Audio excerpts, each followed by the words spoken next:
Hello, welcome for this other part of the training. So today I'll just look on this particular section. I will look at the WhatsApp group because that's the first thing that we create. Immediately we have identified the teacher and everything is set in place for the teacher to start the tuition. The first thing we'll create is the WhatsApp group. So I want to talk about the WhatsApp group, its purpose, its function, so that you'll be able to keep it active. So I want to say that the teacher is the owner of the WhatsApp group and is the one who runs the WhatsApp group, both for the benefit and the teacher owns. Let me call him the teacher owns the WhatsApp group and leads most conversations in the group.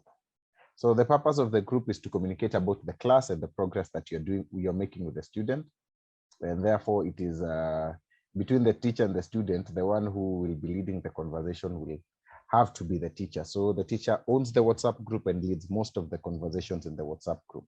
The purposes of the WhatsApp group are not many, but one is to communicate all class issues. So the WhatsApp group is to communicate class issues. So what are the example of these class issues? We can say, for example, attendance. I always tell every teacher to communicate in advance, a day in advance. Communicate a day in advance about your class that you're supposed to have. And the purpose for this is when you communicate in advance, it sets the mood. It is able to set the mood.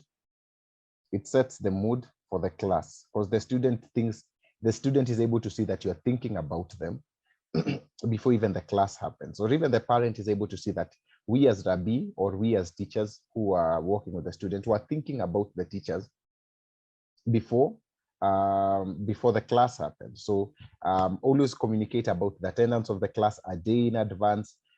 Ask whether the student will be available, ask the parent. So you do this to be able to set the mood. Let them see that we are thinking about the class and we're excited to go for that particular class.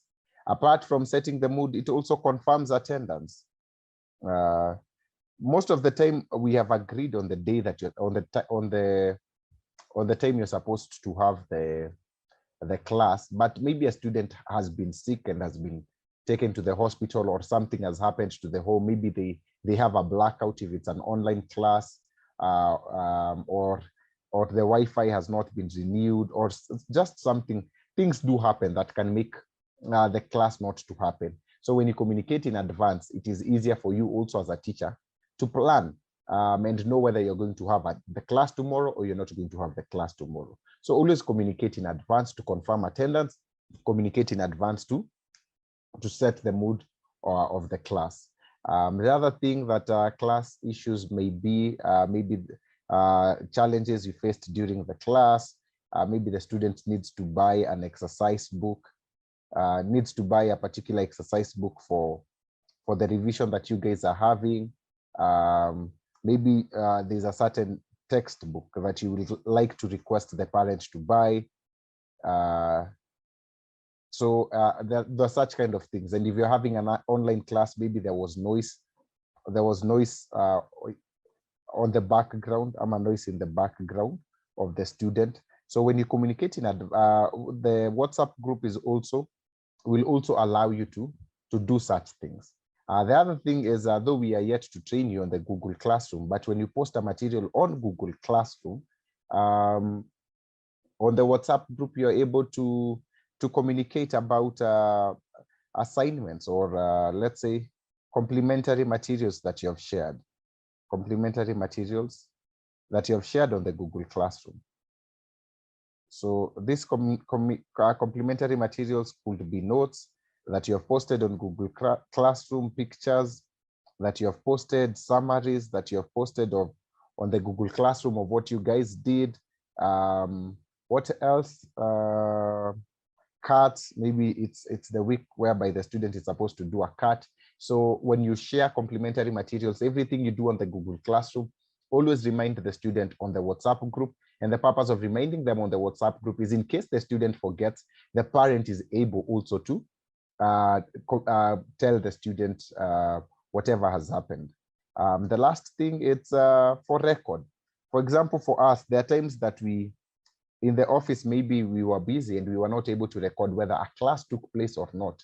So when we want to confirm that a class took place, the next place we will go is the Google Classroom to confirm that the class actually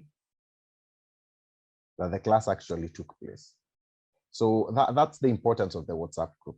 We communicate class issues. It helps us on the side of records. There are times when maybe I'm thinking, did this teacher go for this class? Why am I paying them for this particular class? So when I want to confirm, I'll go to the classroom, check the date whether they align, see if I had made any payment before that. So always communicate after you've finished the class, what you did on that particular class. It all helps us in record keeping. So that's number one. It helps us to communicate. It helps us to communicate better.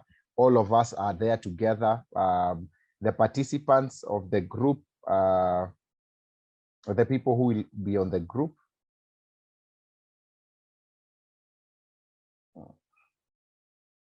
participants of the group, of course, all the teachers from Rabi who are working with that particular student, the parents, both of them or one, depending whoever is available, and also representatives from Rabi. Representatives from the office to just make sure that everything is happening as it's supposed to happen. One thing I forgot apart from class issues, the other thing that the WhatsApp group can be used for, it can be used for motivation. You can share motivational video, you can be able to share motivational quote there so that the student is able to interact with it, but more post those things on Google Classroom, and then the student is able to interact with them from there. But communicate about that. You can post them on both. I think post them on both. Yeah, so motivation, share videos, quotes, actually, videos, quotes, stories.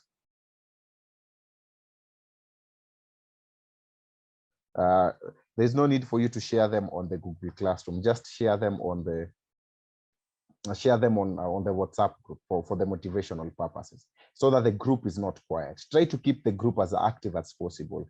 As a teacher, it doesn't make sense for you to keep quiet the whole week, and then on Friday you're like, by the way, are we going to have our class tomorrow? That shows that actually you're just thinking maybe from a monetary perspective, but show that you care about the student. How do you show that you care about the student? Communicate on the group on a weekly basis. Remind the student, have you done your assignment? Submit the assignment before the class. Do all these things. And when you're reminding the student for the class tomorrow, tell them, please do your assignment before we meet tomorrow, because tomorrow we have a class and I'd like to check your assignment before we meet for that class. So make sure that the WhatsApp group is as active as possible. Be professional because of the participants that are there. You have representatives from Rabi, you have the other teachers who are there, you have the parents, and you also have the student. The student being part of that group. So make it as interactive as you can, as interactive as possibly you can make it, and keep it professional, kwa sababu hakuna mambo mingi. I think there's nothing more for you to do. Just make sure that everything you communicate is with regards to that particular class. Once you're finished, well and good, and always make sure that the group is as active as it can be. So that's on the WhatsApp group. So thank you. Looking forward to have you for the next training session.